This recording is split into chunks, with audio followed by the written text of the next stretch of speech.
پیغمبر علیه الصلاۃ والسلام فرمایي وای چې کله د اختر ورځ د الله له جانب فرشتي راشي د روډ د سړک د لارې په کنارو کې ودرېږي، اعلان کوي مبارکي دی وي، خوشحالي دی وي هغه چا لره چې چا روزې ونیولې د الله حکم یې پر ځای کوي او د الله امرونه په خپل ځان کې راوستل. بیا الله ورته وفرمایي تاسو څه وایاست په هغه چا کې چې یو سړی سهار مزدور راولي ماښام کار وسو څه کول پکار دي؟ فرشتو ورته ویل یا الله نو هغه روزانه هغه اجرت هغه خرچه. الله فرمایي وای زما دې زما په جلال قسم یې، زما دې زما په عزت قسم یې، زما دې زما په لوی قسم یې. الله فرمایي فرشتو ته فرمایي تاسو ګواه اوسئ کم چا روزې ونیولې، کم چا تراویح وکړلې. الله فرشتو ته فرمایي زما په خپل جلال دې زما قسم یې، یو خو د قیامت په ورځ پر تا پرده اچوم، او دویم الله فرمایي زه له تۍ څخه راضي یم. فرشتې اعلان وکړي، یو جنات یو انسانان نه اوري وای اے کامیاب خلکو ځئ خپلو کورو ته الله وبخښل لاس، الله وبخښل لاس. عزیزان خبرې ډېرې دي په دا ورځ عام طور د هر سړي په ځان کې فکر یې، په کپړو کې فکر یې، په بچانو کې فکر یې. هغه عیدګاه و هغه د عیدګاه چې کوم سنت دی یا واجب دی هغه ته موږ ډېر مطلب کم دیان چې دی هغه ورکوو. زما استاد روزې سره چې تعلق لري دا اخرنی عمل دی دا ما ورته چې اوس کوو. دغه اختر الله رب العزت و ما او تا ته په دې خاطر راکړي چې روزه مې ونیوله، روزه تېره سوله، ستړي سواست، اوس د شکریې په طور موږ ته دا 2 رکعاته لمونځ کوو. د لوی اختر بیا دا معنا دا مقصد دی چې هلته حجان حج وکړي، د هغه لوړو عباداتو څخه فارغ سي، بیا الله رب العزت ودې ته دغه د خوشحالۍ ورځ چې دا هغه ورکړې ده. صحیح سلوک. بیا روایاتو کې راځي عزیزان ابن جوزی مولوی صاحب فرمایي وای دغه د قیامت ورځ بعینه دغه سي د لکه زما استاد د اختر ورځ، د اختر په ورځ باندې چې ما او تا راوځو چا درمیانه کپړې، چا اعلی کپړې، چا کمزوري کپړې، چا ګر سره کړي نه یي،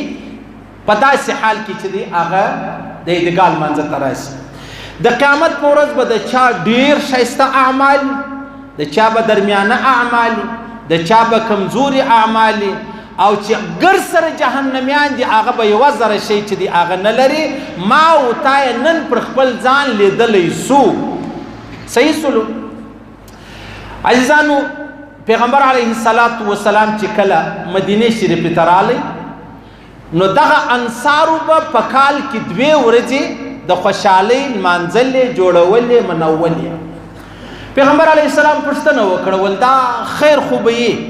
ول یا رسول الله د اسلام څخه مخکې موږ په پلانې او پلانې ورځ خوشحالي چې د هغه جوړوله، میلې وې، تماشې وې، بانډارونه وو، مجلسونه وو. نو پیغمبر علیه الصلاۃ والسلام ورته وویلې الله رب العزت تر هغه 2 ورځو چې و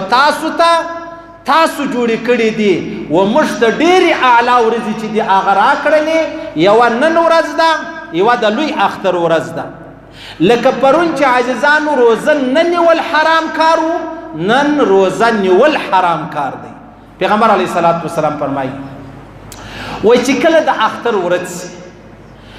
د الله له جانب فرشتې راشي د روډ د سړک د لارې په کنارو کې ودرېږي، اعلان کوي مبارکي دی وي، خوشحالي دی وي هغه چا لره چې چا روزې ونیولې د الله حکم یې پر ځای کوي او د الله امرونه په خپل ځان کې راوستل. بیا الله ورته وفرمایي تاسو څه وایاست په هغه چا کې چې یو سړی سهار مزدور راولي ماښام کار وسو څه کول پکار دي؟ فرشتو ورته ویل یا الله نو هغه روزانه هغه اجرت هغه خرچه. الله فرمایي وای زما دې زما په جلال قسم یې، زما دې زما په عزت قسم یې، زما دې زما په لوی قسم یې. الله فرمایي فرشتو ته فرمایي تاسو ګواه اوسئ کم چا روزې ونیولې کم چا تراویح وکړلې الله فرشتو ته فرمایي زما په خپل جلال دې زما قسم یو خو د قیامت په ورځ پر تا پرده اچوم او دویم الله فرمایي زه له تۍ څخه راضي یم فرشتې اعلان وکړي یو جنات یو انسانان نه اورې وای اے کامیاب خلکو ځئ خپلو کورو ته الله وبخښه لاس الله وبخښه لاس صحیح سلو روایتو کې راځي عزیزان یو ورځ حضرت عمر فاروق رضی الله تعالی عنہ اعتکال را روان دي خپل زوی ولیدی زوی داسي زړې کپڑے ولې پینې ور لګېدلې وې مطلب ډېر خسته حالات کې وو چیرې چیرې کپڑے وې حضرت عمر فاروق وژړل زوی پښتنه جن وکړول بابا ولې جاړې خیر خو به امام غزالی صاحب فرمایي ول زوی داسې نه چې ته د جهان الکان ووینې بیا وتا ته د خپل ژوند زور درکړي چې یاره زه وګوره دا وګوره د هغو ښایسته کالي عطرونه چوټي هغه وخت چې هر شی ولو ما له پر دې ژړا راله زوی ورته ویلې بابا ژاړي دي هغه څوک چې خپل الله یې ناراضه کړی او خپل بابا یې ناراضه کړی الحمدلله ما الله هم نه دی ناراضه کړی ما خپل بابا هم نه دی ناراضه کړی بالکل زه د الله سره راضي یم بابا بالکل ته په ما باندې ګروم مه کوه ما ته هېڅ پریشاني پر دې نشته چې جهان څنګه کالي اغوستی دي یا یې څنګه کالي نه دی اغوستی حضرت عمر فاروق رضی الله تعالی په غیږ کې ونیوی بیا یې وژړل ډېرې دعاګانې ورته وکړې ول زوی الله دې آباد لره الله دې کامیاب لره الله دې شاد لره الله دې مه خرابوه دا د بابا او د ادې دا یوه دعا نه ده دا د انسان تر قیامت پورې کوم سفر دی هغه ورته اسانه کوي د بابا او د ادې چې کومه دعا ده سپی په جیب کې واچوه بیا روایتو کې راځي عزیزانو پیغمبر علیه الصلاة والسلام یو ورځ را روان دی عیدګاه لره چې ویې کتل کوچنیان دي بچان دي بازۍ دي شور دی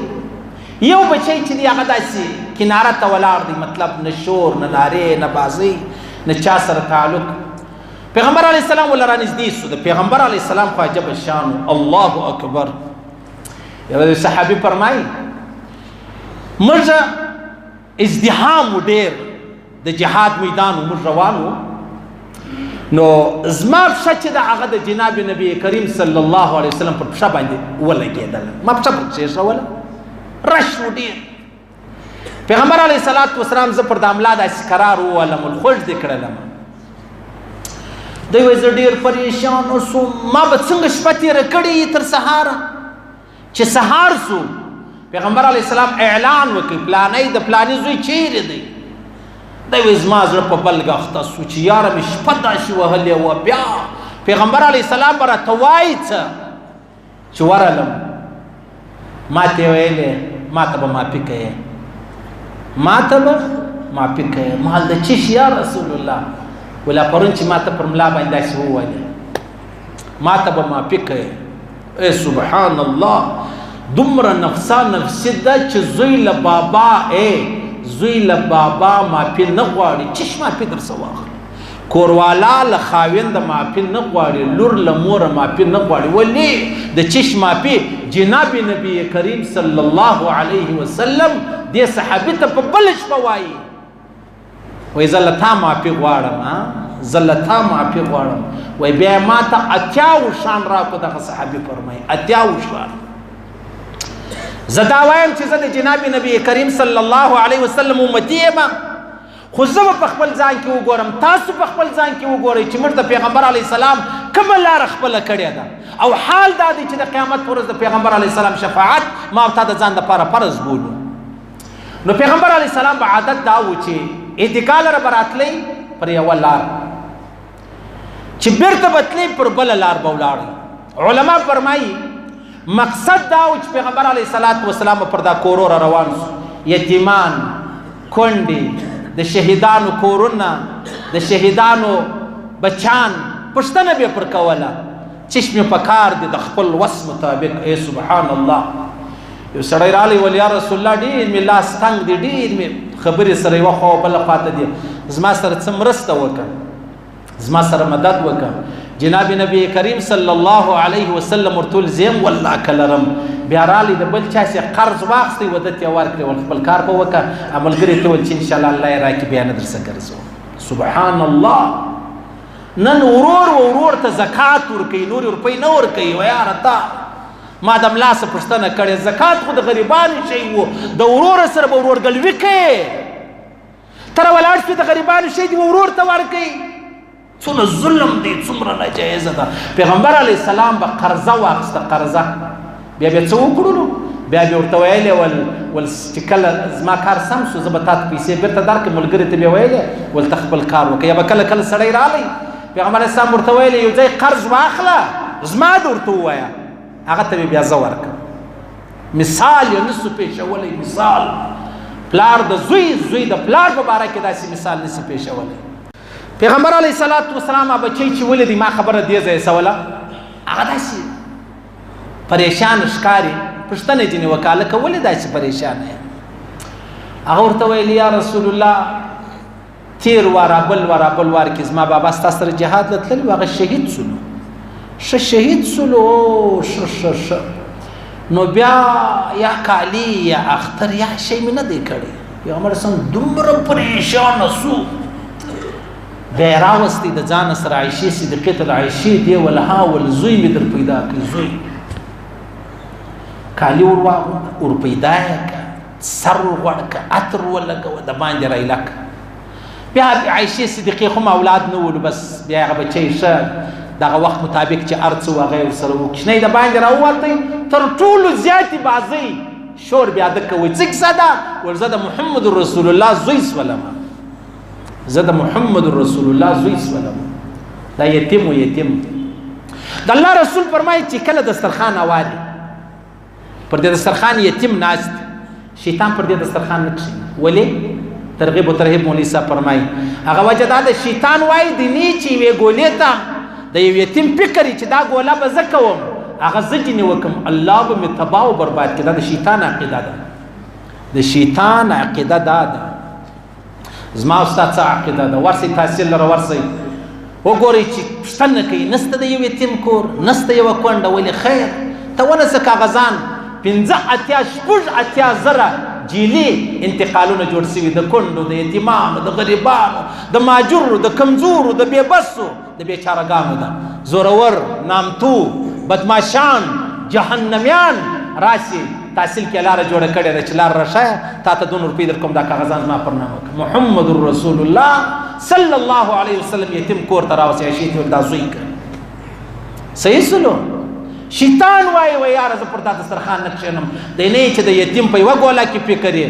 هغه زه جنې وکړم الله به زما دواړې را تباه کړي دا د شیطان عقیده ده پیغمبر علیه السلام فرمایي نه ابراهیم علیه السلام نه موسی علیه السلام نه عیسی علیه السلام هیڅ یوه نبي ته اجازه نشته زما د مخه جنت لره ولاړ شي د الله رسول فرمایي زه ورغلم جنت دروازې یو زنانه ولاړه وه لاسونه یې سپېره ولو لاسونه مطلب هغه چاودلي وو چهره یې چاودلې وه مال څوک یې ول یا رسول الله ستا د امت کونډه یم ما بچان ولو ما خپل نفس کنټرول کوي پر بچانو کښېنستم د بچانو تعلیم خیال مې وساتئ زه هغه یم د الله رسول فرمایي ابراهیم علیه السلام ته اجازه نشته موسی علیه السلام ته نشته عیسی علیه السلام ته نشته خو دا کونډه زما د مخه جنت لره ولاړه کونډه دا به څنګه ورځ راته ګوري څونه مشکله ورځ راته ګوري صحیح سلو